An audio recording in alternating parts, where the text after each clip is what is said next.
Hey guys, it's March 29th, 2020, and we're deep in the grips of this virus. So hopefully you guys are safe and sound and at home and enjoying some YouTube videos. And hopefully you stopped here and you're going to enjoy this one. This is a flea market finds episode.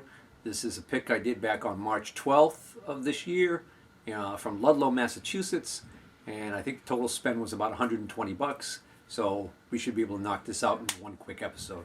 So without further ado, let's dive right in. All right, so we get a few good items here.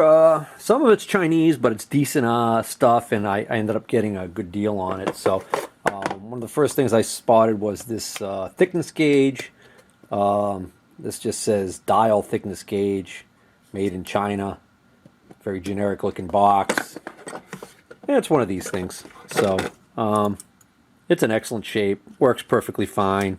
I ended up offering him 10 bucks for this, and he accepted my offer of 10 bucks, and I'll probably turn around and flip this for, maybe 20 bucks. Anyways, if I could buy Chinese stuff cheap enough, I'll buy it. And then this one here is a Fowler. Box on the outside says Fowler.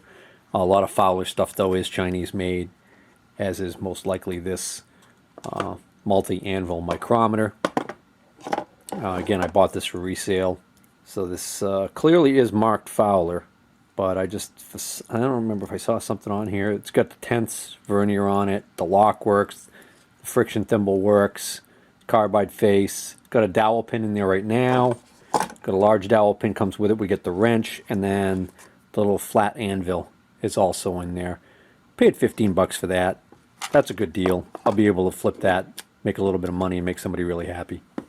Next item, I spotted this this surface gauge, and I like the green enamel on it, the look of it. A little bit of surface rust on the bottom there. The locating pins are stuck, but probably wouldn't take too much to get that straightened out. And what it is it's an early Mitutoyo. So kind of neat. I don't think I've ever seen a Mitutoyo surface gauge, believe it or not. And I got this for 5 bucks. I think that's a hell of a deal. Also for 5 bucks, I got this tap wrench. I didn't even notice who made it when I picked it up. I took one look at it.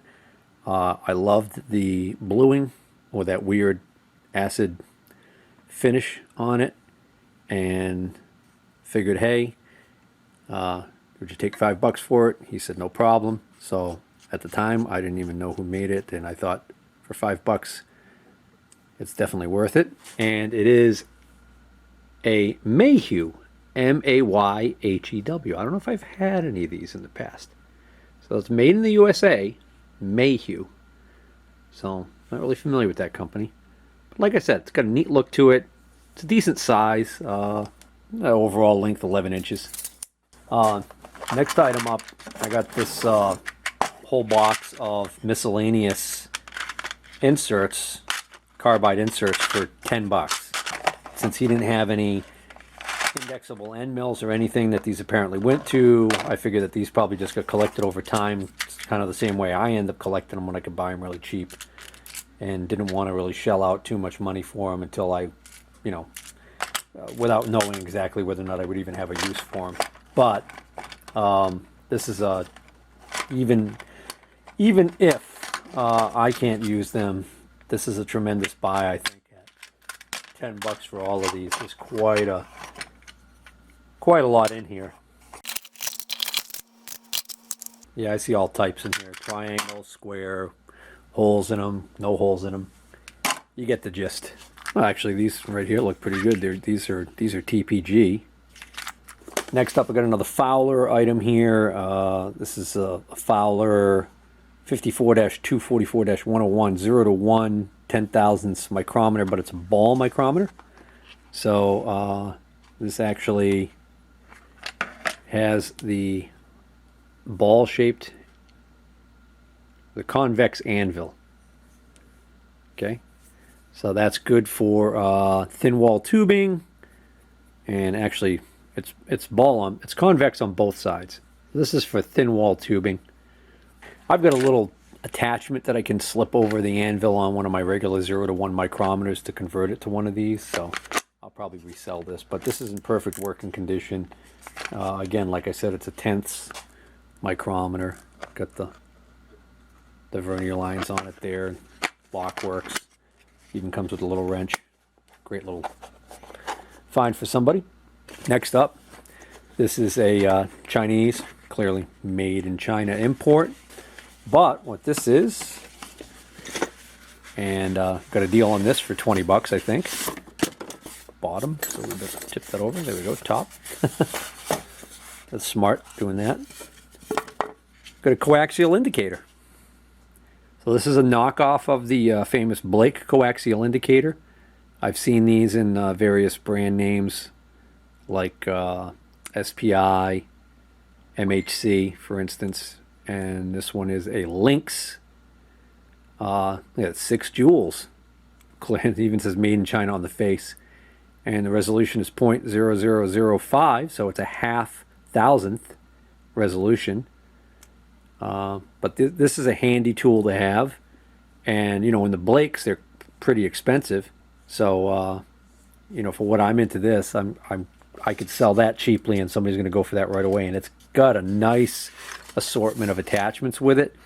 Lots of times some of this stuff is missing when you buy a used one. This one's got 1, 2, 3, 4, 5, 6 extension rods. It's got the handle, and it's got this little doohickey here, which a lot of the Blakes, when I find them, does not have this attachment with it. And this is the attachment with the pin end, the sharp end, that can actually sit in a center punched hole. So that's a nice little set right there. Somebody's going to be really happy when I sell them that.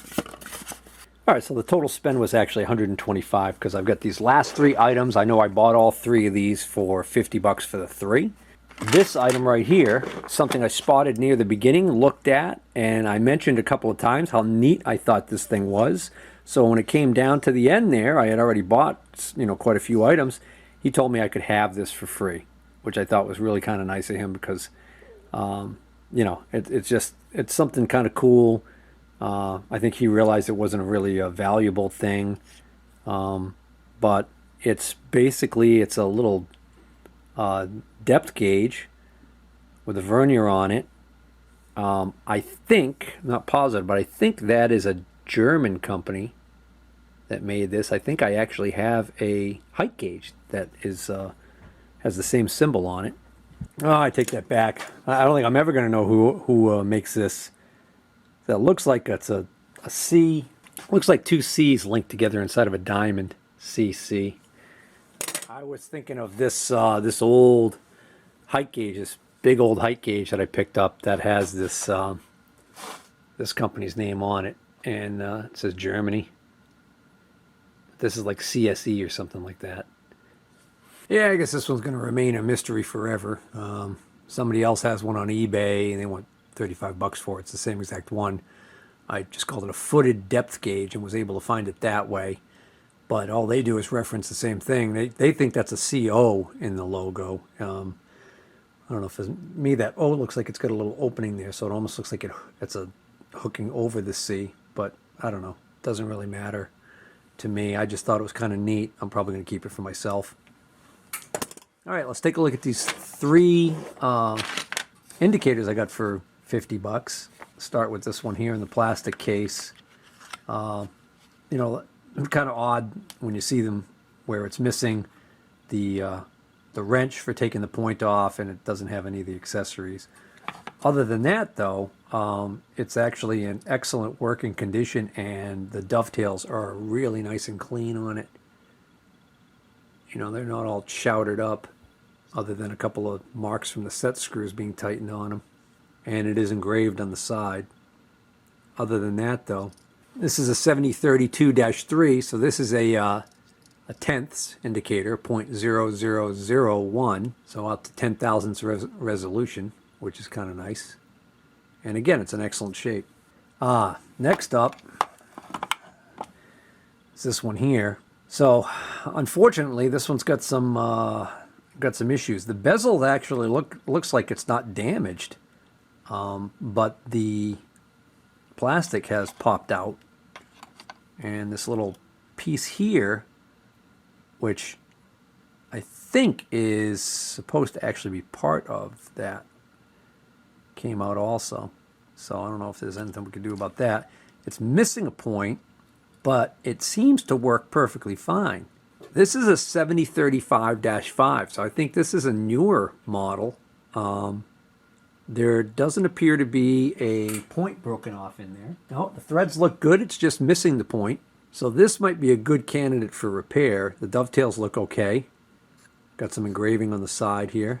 And the face is perfect, the needle's not bent. So somehow this managed to survive all this time with its face off. I mean, it's crystal off.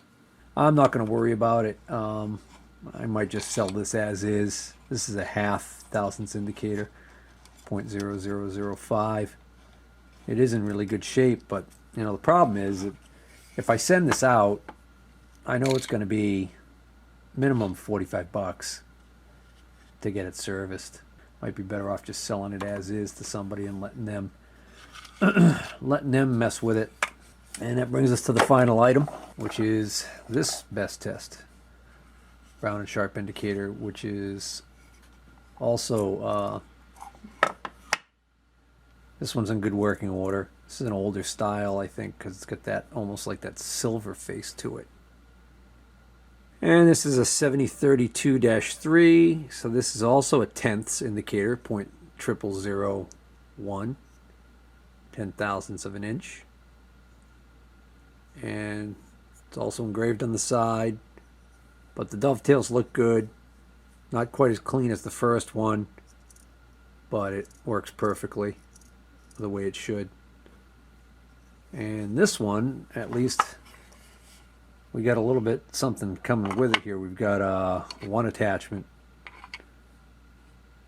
That's it. Actually, that previous one I noticed it did have the wrench to put the point in and out, so that's good. All right, so we're gonna call this episode a wrap. I hope you guys enjoyed watching this episode, and look forward to bringing you more tool finds. Take care.